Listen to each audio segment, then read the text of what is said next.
At ayan na nga mga bordang ina nyo, ito na yung part 3 para sa kwento. Diyos ko po, Rude. Dumadami yung bashers namin ni Sir Jad. Actually, mga lalaki sila lahat. Natatawa nga ako eh. Oo.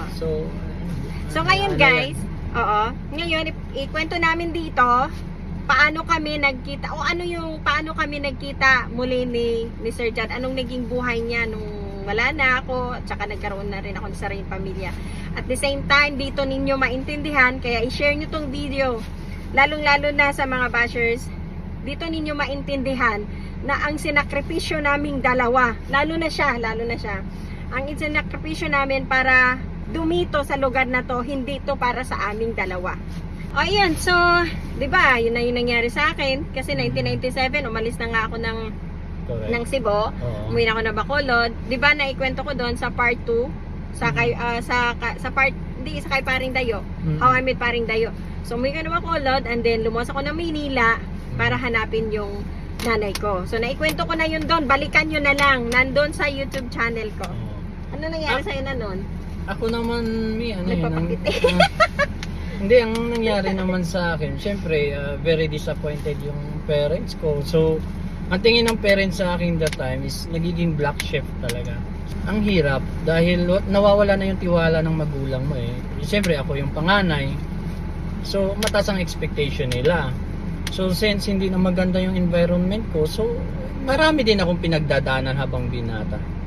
So, yun na nga, alam nyo naman kung ano yung pasaway sa pamilya.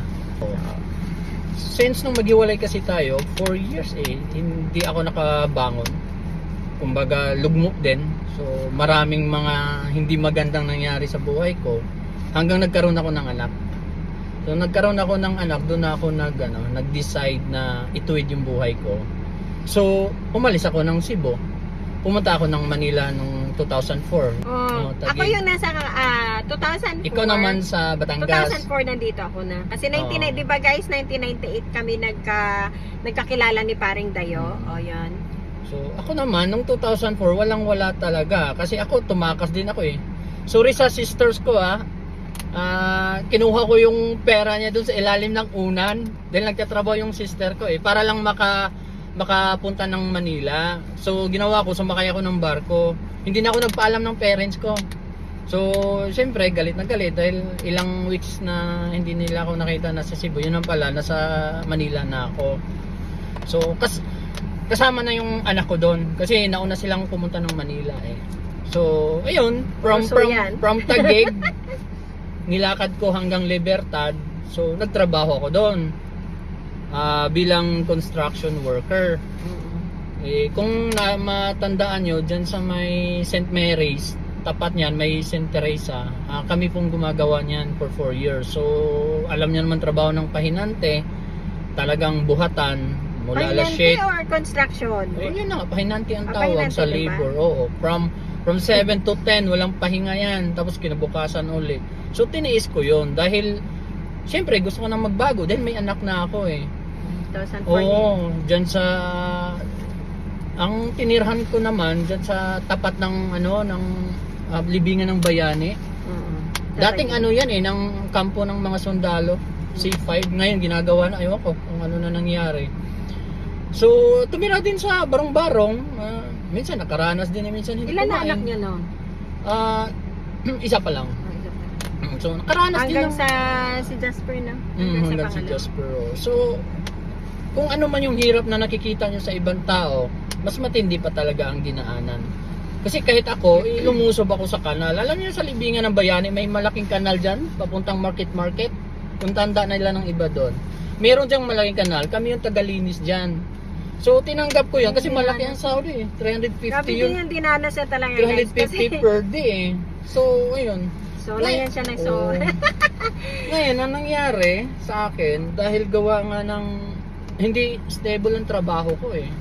6 months ay contract, tapos ginto. Sa madaling sabi guys, talagang dinanas siya kasi nagkwento na rin to sa akin eh. Naranasan niya talaga yung grabe din ang hirap. At the same time, nung mga panahon na yan, nandito din ako sa bundok.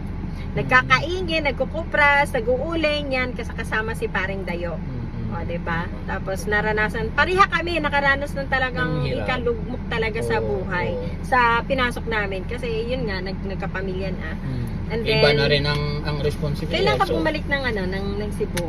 bumalik ako ng Cebu, 2008. Nagdesisyon na rin ako 2008. Bumalik ako ng Cebu, nagdesisyon ako, gawa nga ng hindi talaga ako pinalad sa Manila for 4 years. Kasi ang hirap nagtrabaho rin ako sa Lufthansa. Akala ng iba, Lufthansa, nasa airline ako. Hindi, taga-kabit ng bubong.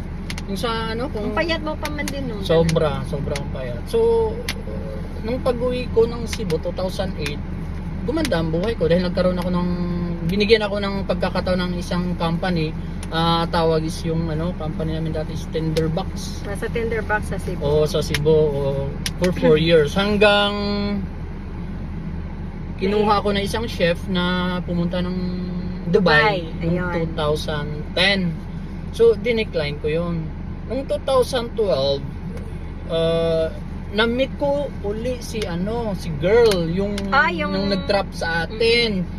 Yung isa sa tatlong best friend ko. Oo, bago ako mag-flight to Dubai. So nag-flight ako ng Dubai ng July. So nag-meet kami February dahil nagkaroon ng reunion, batch reunion.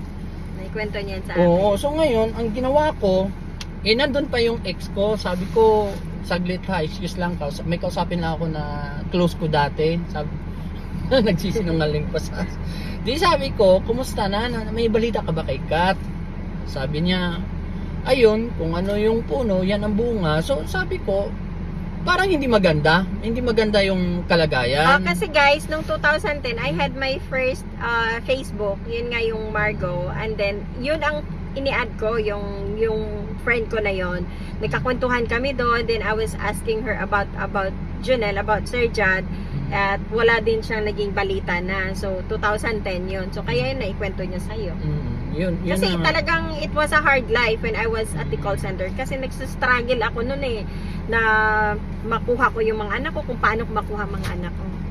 Tapos lumipad ako ng 2012 ng July. I think by month of August nanghiram ako ng laptop doon sa kasama ko. Mga August nga, mga August. August nanghiram ako ng laptop which is wala na. Kinuha na ni Lord yung kasama ko sa work dati.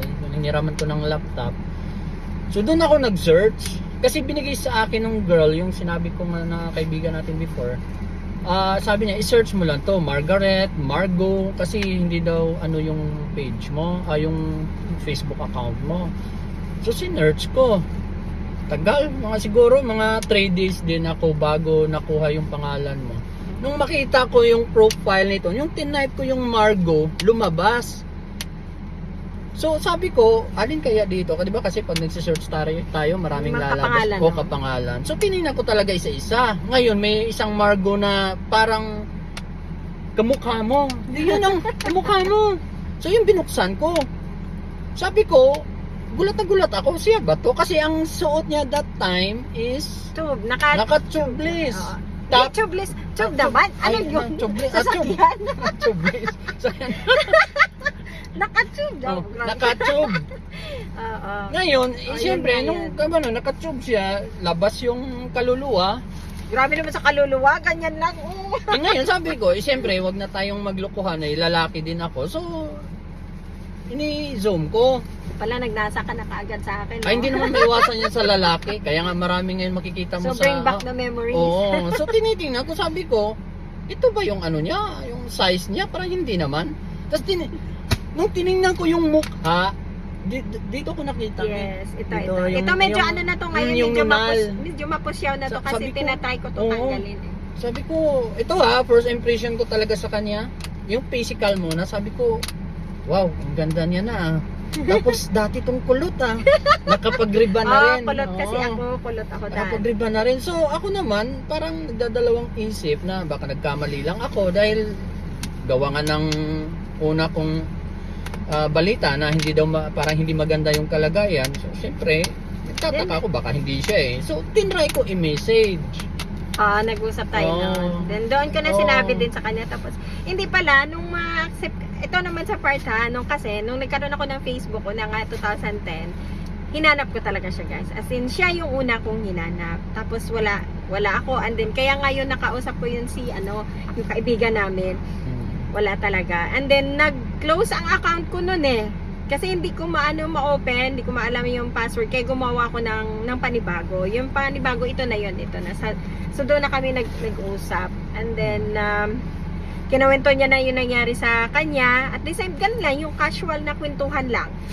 Kasi, during that time is, syempre, may pamilya pa siya. And then, shocking yung natin. sa akin naman. Yung kwento, yung year na yon, yung 2012. Kasi nagkwento din ako. Parang, napaka-imposible na parehas kami ng tinahak na buhay. As in, pareha As in, ang hirap. Yung paghiwalay namin noong 1997, yung dinanas niya din, nalihis ng landas, ganun-ganun. Ako naman, ganun yung nangyari sa mother ko, sa kay paring dayo, yung dinanas kong hirap, ganun, alam mo yon. But we tried, our best. Yung best niya na panindigan yung pamilya at the same time sa akin. Kumbaga sa akin lang kasi, ang nangyari, bilang babae, talagang dumating ako sa point na hindi na kaya ng aking katawang lupa. Hindi ko lang talaga mabanggit exact words. There are so many questions doon sa comments kung ano ang dahilan na paghihiwala namin ni Dayo. But I'm sorry guys, hindi ko mabanggit yung word na yon. Pero wala pong third party at hindi ho ang kahirapan ng dahilan. So bilang babae, kung maramdaman ninyo at naranasan ninyo ang ganyan, hindi talaga, rather than makita mo yung sarili mo sa ganong sitwasyon, kailangan mo ligtas ang sarili mo. Ang akin naman parang hindi naman yan sa relationship eh. Ang problema is yung sitwasyon. Lalo na pag nagkapamilya, kung walang mag-step up isa sa inyo, magiging cycle kasi yan eh. Yes, lalo na pagka mahirap ang pamilya, Correct. alam mo yon, if no one will dare in between sa inyo na mag-step up, kagaya nga ng sinasabi ni Sir Judd, the cycle will go on. Kung walang maglakas loob na mag-break ng cycle, dadanasin at dadanasin pa rin ng mga anak niyo kung ano yung hirap. Ang nangyari lang kasi sa akin, it's not breaking the cycle. Intentionally, it was not. Nangyari lang talaga yun na hindi ko na kaya. So naging dahilan yun. May mga physical na kasi involved eh. Involved na kasi yung physical. So, yes, that's the reason guys. So noong 2012, March 19, sinuwerte lang ako talaga. Sinuwerte lang talaga ako guys sa isang tao na nagtanggap sa akin sa trabaho. Hanggang ngayon siya pa rin. So nung natanggap na ako sa trabaho, iniwanan ko yung call center ko. Tapos that was 2012 onwards no. Tapos doon ako nagkaroon ng lakas ng loob. Nabalikan ko ang mga anak ko. Kasi ito na yun, sabi ko, ito na yung pangarap na pinapangarap ko para sa kanila. And then I already have enough courage. Nagkaroon ako ng lakas ng loob na pag humarap ako sa lugar na yan, hindi na ako itataboy. yan yung time na from 2012 13 onwards hanggang 2019 nag-uusap talaga. So, wag na tayong magiging hindi na kami magiging plastikan. Talagang nag-try kami. Pero hindi talaga pa kaya. Nag-work out dahil gawa nga ng mayroon kaming mga sitwasyon na kailangan pa naming harapin. So, ayun, nung 2019, yun na yun. Anong kwento ng 2019, May? No, siyempre, nag-usap-usap nga kaming ganyan. So, wala lang. And email siya na ganito, kamusta try. lang? Ganyan. Formal lang. Pero and then, he was like encouraging me na try ko siyang panindigan, ganito, malaman lang talaga kung wala na talaga kaming pagmamahal sa isa't isa. But then, hindi talaga siya, hindi namin talaga binigyan yun ng enough pagkakataon, lalo na sa side ko. So, yun na, nung 2018, nagulat ako for the whole 2018. Wala talaga siyang, hindi na siya nagparamdam. I was checking my email, wala na akong mabasa doon. Sabi ko, hinahanap-hanap ko yung niya, kahit yung pag-like sa, kasi constant siya noon. 2012, nagla-like siya sa mga posts ko, ganyan. For 5 years. Kasi tapos nung 2017, doon na ako kasi meron na kasi akong time na yun, para sabi ko, kumbaga, para ka naging paasa that time sa akin noong 2017 eh. Oo, kasi binigyan mo ko ng pag-asa that time eh. Tapos biglang subside. Ang lakas ko pang mag-workout dati. Biglang bumigat eh. Naging walkout eh. So yun na nga guys, no? 2018, kung paano 2018, hinahanap-hanap ko siya. Sabi ko, ba't hindi na? So, I messaged him first. I think it was October. Sabi ko sa kanya, I think I saw you last time at Rojas Boulevard. So, umuwi ka ba ng Pinas? Intentionally, it was just a fabricated reason for me to open up a conversation with him. And then, 3 days bago siya nag-reply, and then he replied me, no, as in no. Yun lang. Sabi ko, wala na. Kasi, And then, after 1 week, siya din nag-message, sabi niya, no, hindi ako umuwi ng Pilipinas, hindi ako yung nakita mo. alam So, nyo kasi guys, ito, nung 2017 na after nung 2017, 2018, nagme-message siya. Sabi ko, ito na naman siya, nagparamdam. Okay na ako parang tanggap ko na na kahit meron kaming mga palitan ng magandang salita nung from 2012. So, ito, nagpaparamdam naman bigla. Siya naman yung sabi ko, namimiss ako dito. Kasi halos twice a week siguro ako, nagpapadala ako ng email. Walang reply yan Bihira lang. Pero consistent ako na nagpapadala sa kanila. Andito pa yun guys, yung mga email. Tapos mayroon Huwag mo pa na ipabasa, kamuti. Tapos mayroon mga nakalagay doon na kasi babe tawagan namin nung 1997. Tapos sabi niya, maasa pa rin ako, ganyan. Ang dami niya mga sabi ko pa, sige, focus ka lang sa life mo, ganyan. Huwag mo nang So, noong 2018, yun nga, and then, nung sinagot niya ako na no, hindi ako yung nakita mo, 2018. it was the start of our conversation. So, mahaba yung conversation namin, and then he was telling me na yung side niya rin pala, wala na. So, hindi naging okay din yung sa love life niya, sa ano niya. So, doon na. And then, chat kami. And then, 2019, January, buong January ng 2019, hindi kami nagkausap. Nag-ulit ang conversation namin, February 26, 2019. February, yeah. Sabi niya sa akin, belated happy birthday sa kay Bumbum. Thea. Kasi nag-debut yun si Bumbum. Thea. So, yun na. So, yun na yung umpisa na nag-usap kami. And then, sabi niya sa akin, for the last time, I'm going to ask you this question over and over again for the last time. Sabi niya, kaya mo ba akong tayuan for the last time lang? Ganun kasi lagi niyang di ako naman, si tanga, syempre, problemado, ganto ganyan. Sabi ko, what if, kung uuwi ba ako ng Cebu na mag-decide ako magkita tayo, uuwi ka rin. So guys, he's really a man of words talaga. Kasi after a few hours, may sinend siya sa akin na picture. So, ticket yun guys. Plain ticket. Nakalagay doon, April 18 ang uwi niya. So, sabi ko, ay ito na. Sabi ko, joke lang kita. Kasi magkaiba ang oras dito. 4 hours, I think, different dun sa Dubai.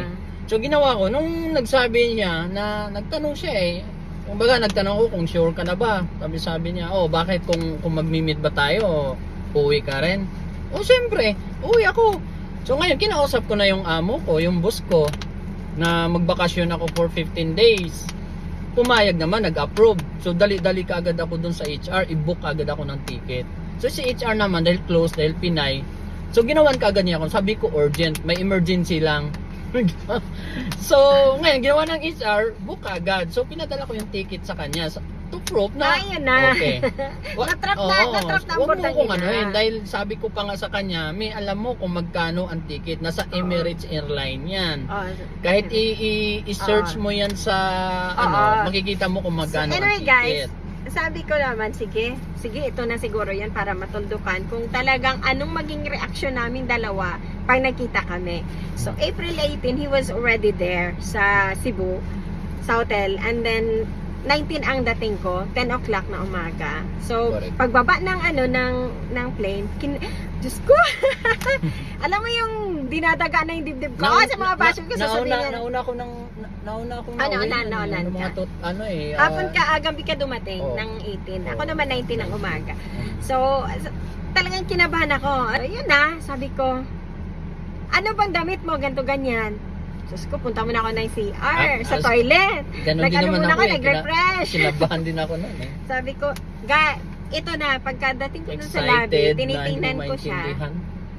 nakita ko siya kagad nakatayo doon. Ito lang yung pagkakita ko sa kanya, that was a feeling of, it was a strange feeling talaga. Dahil pagkakita ko sa kanya, tumigil yung mundo ko. Guys, totoo yon.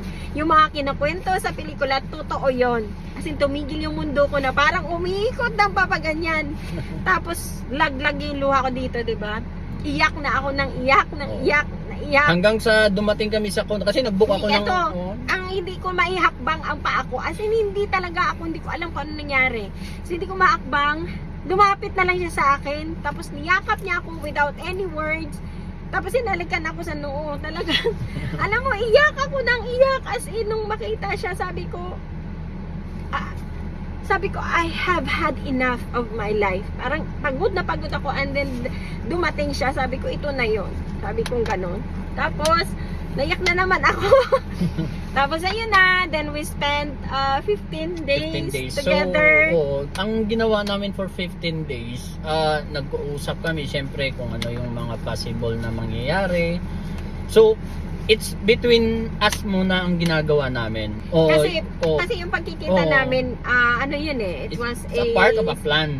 It was a sacrifice, something, kasi yun, nagtatrabaho siya, and then without even any assurance kung anong mangyari sa amin. So for that 15 days na magkasama kami, we've been to some places na pinupuntahan namin before, and then doon namin guys naramdaman yung sobrang pagmamahal namin sa isa't kumbaga, isa nandun talaga. pa rin. So nakikita ko rin yung perspective niya. I mean, naramdaman ko, ganun din, pinag-uusapan namin lahat. Kasi parehas kami may pamilya, may mga anak eh. So, yung mga anak ko, sabi ko, isa-sacrifice ko muna yung mga anak ko for the sake na maayos ko lahat to. Because ako yung lalaki, ako magdadala eh. Ngayon, sa 15 days, happy dahil lahat ng places na magaganda sa Cebu, beaches. Andun punta talaga kami guys, sa andun yung pagmamahal. Alam mo yung, wala, iyak kami. Halos hindi na yata tayo natutulog. Dahil minsan doon kami sa Kami nag-iiyakan kami. Ganun. Lumalabas tayo eh. Mga street food. Kahit mga madaling araw. Nandun na, parang nagkikrave na sabi. Parang parang bumalik kami doon sa 1997. Parang mga teenager na eksena. Parang, so anyway guys, so 15 days kami noon. Yun nga, hindi siya muna nagpakita sa pamilya niya because we planned everything. Siya din. And then May 3 bumalik siya ng Dubai. And then kasi may work eh. Yes, we were talking, and then sabi ko, ano ba plano mo? So yun na yun, bumalik uli siya, nag-book uli siya ng ticket. Nag-book uli ako June 14. So umuwi rin siya ng Cebu, and yun na yung pag-uwi niya ng Cebu. Nung pangalawa niyang uwi, yun na harapin niya ng pamilya niya, and then he's going to introduce me to his family. Tapos nandun kami, dinala niya yung parents niya, si mama at saka si papa. So actually, nung unang pag-meet namin, kasi kinuwento niya na kung sino ba ako, sabi nga ni papa, si papa niya ang unang yumakap sa akin, na sabi niya, kayo rin pala sa huli, bakit pinatagal niyo pa? Siyempre, medyo religyosa si mother, so medyo ayaw pa niya ng ganong setup. Parang hindi siya. Pero she was good. She was really very nice nung makita ako. And then, hindi ko alam, natandaan ba ni mama yung paghagis ng singsing? Hindi niya na maalala kasi sobrang tagal. So I tried to remind her, pero hindi na maalala ni mama. But you know, napakabuti nilang tao, napakabait nilang tao. They were such a very decent people na hinarap ako at nagkausap kami. So, yun yung pinakaano ko yung parents ko kasi ayaw ko naman magiging bastos dun sa parents ko dahil sa decision ko. Although may na ako sariling decision, pero nandun pa yung magulang ko.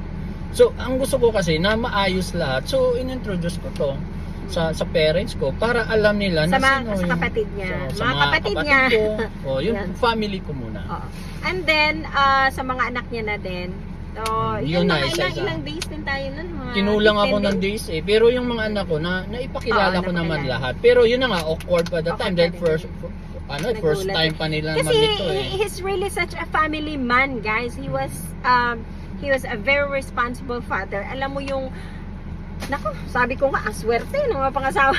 Kasi talagang siya, he really tried his best na maayos, mailagay yung pamilya. Actually, naging maayos yung niya, naiahon niya sa naayos niya talaga, despite of all the things na nangyari sa kanya na naayos niya. So, yun nga, medyo para sa kanya, medyo mahirap din, mabaguhan, awkward sa side niya. Siyempre magugulat sila, uy, yun may ba? Pero wala na sa side niya, it's all clear. Balik ulit siya ng Dubai. Balik ako ng Dubai. Doon And na, then, doon ko na, habang, yun, long distance call. lagi yung- kami nag-uusap. Sabi ko, Decide so what's the whatever it plan? is. And then, sabi niya sa akin, I'm going to resign from my job. I'm going back home for good. Ay, nagulat ako. Ayaw Sabi niya ko, pa nung una eh. ayaw ko kasi- Paano yung trabaho mo? Pinaghirapan mo yun. Oo, Sabi niya. with all the hard work guys, nung pagpunta niya ng Dubai, nagmula siya sa pinakamababa hanggang sa naging na-promote siya ng na-promote. 8 years ako O sa 8 Dubai. years siya. eh. So, health and safety officer siya ng ano, Hindi rin, kinilala siya nagiging, ng ganyan. kung familiar kayo sa steward, yun yung mga steward doon, ang tawag na is tagahugas ng plato sa isang Yun ang hotel. inumpisahan Doon niya ako eh. nag-umpisa actually. Which is magandang trabaho ko dito sa Cebu doon sa Cebu. Oo, sa Is tender pinili box. ko lang dahil sa career ko na gusto kong umangat. Yeah. Dahil wala nangyari sa akin sa company for 4 years eh. Kumbaga yung capacity ng sahod hindi na kaya na i-provide yung pangangailangan ng family ko, ng mga anak ko. So nag-decide ako mag-Dubai although mababa ang position siya. So sabi ko naman kaya ko naman na i-improve yung sarili ko kung meron lang akong magandang mentor doon. So which is nangyari. Oo, he So, started from scratch nung pagdating scratch niya din ng ng ano, Dubai. pang ng Dubai hanggang sa umangat siya ng umangat ng umangat. Mm. So ito guys nung nasa Dubai, nung sinabi niya na sa akin na uuwi siya for good, sabi ko, sigurado na ba to? Ayoko kasi masisi. Sabi ko, ito na yun parang pinikot mo ako. Hindi. Anyway guys, so yun na. Sabi ko, okay, so we're going to build a family. Sabi ko ganon. Ito naman yung mga anak ko, sobrang actually kasi ang una nakakaalam sa amin si Bumbom. Nilihim ko muna kay Batang kasi si Batang medyo very emotional yan siya. Ayaw niya, as nakikita niya ako paano saktan eh. She's so afraid na baka paiyakin ako nito. And then yun nga in-explain ko sa kanya na naalala mo yung first love ko na kinukwento ko sa kanya, then sila na. Yung mga anak ko na yung sige ma, go on. Nagawa mo na ang lahat para sa amin. Kasi guys, I really strive hard for my kids alone. Walang paring dayo na nandun sa part na yun kung paano ko binuhat. Inalis ang mga anak ko sa kahirapan. He was not there. So, sabi ng mga anak ko, sige ma, go on. Tapos yun na. Alam mo nung pinakilala ko siya, sabi ko na, sige, nadating na kami. Kasama ko na ang dada. Hindi pa dada tawag na doon. Tito pa. Okay. They were also excited. Sa sobrang excited nila, Ito ang Diba? lumihis. Isipin mo ang ginawa mo sa akin ha. Sa sobrang excited ng mga anak mo. Hindi kasi ka guys, pa-aware ako eh. magkukwento. Kasi ito guys sobrang excited siya. Ako natatakot kasi ako, ang ginawa ko, I'm not going to let him stay doon sa bahay namin. So I convince him na what if dito ka muna magstay. Pero in the same place lang din sa Imos, sa Malagasang. So, kumuha ako doon ng staycation for him where he's going to stay. Kasi although excited ang mga anak ko, I am not still sure. So, ang ginawa, pagdating namin, naka-ready na yung tutulugan niya doon. Itong mga anak ko excited. So, sobrang excited. Diyos ko, buong barkadahan. Lahat ng anak ko, mga pamangkin ko, pati kapatid kong isa, kasama, yung best friend. Basta sobrang dami nila. Ang nangyari sa sasakyan, bumulusok doon sa bandang open canal, sa Malagasang, na flat doon. As in, na flat doon. Na, yun, tapos sabi ni Kim, nung nalaman niya, saan magstay, Tito? Sabi ko, saan? Sabi, bakit doon mo pa siya ipastay? Uwi tayo sa bahay. Sayang lang yung binayad. Sayang lang ang bayad doon. Anyway, yun. So, ang ginawa, mga anak ko na nag-decide, iralhin mo si Daday sa bahay. So, doon din na lang sa bahay, ganyan hanggang nagkakilala sila. My kids were all so happy to see me na ganon. Nakita nila, ay ka lang namin nakita sumaya.